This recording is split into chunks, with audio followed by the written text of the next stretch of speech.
This is what you should receive in your Nano VNA kit.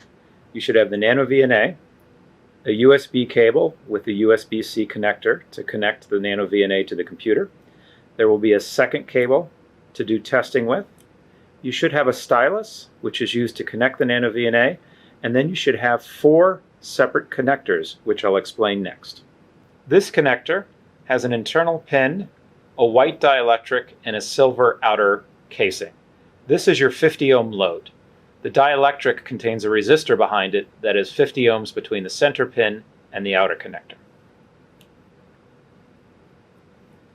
The next one is our open. It's entirely metallic, and you'll notice as I stick the stylus in here, there is not a center pin. That means that the center will not be connected to the output, and therefore it's an open. The third connector is also all metallic, but you'll notice there is a pin. And this pin will short the center of the cable to the outer shell, and we call this a short. Finally, you can see that we have a connector that will connect 2 cables together, and inside it has a hole for the pin of the cable, and then the outer connects on the threads, and the 2 are separated by a white dielectric. The white dielectric here insulates the 2.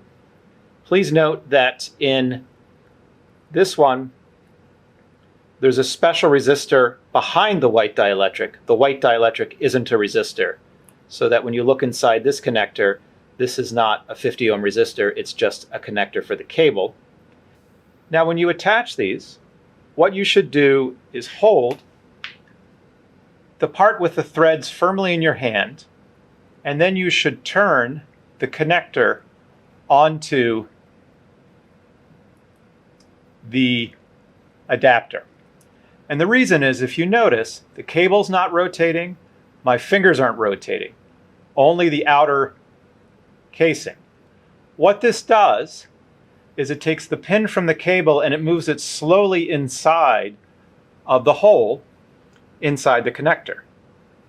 If I were to instead try to rotate this, I would get it to work, but what happens is it runs the hole over the pin, and that tends to damage the connection. So always try to keep the pin and the hole moving directly in with one another.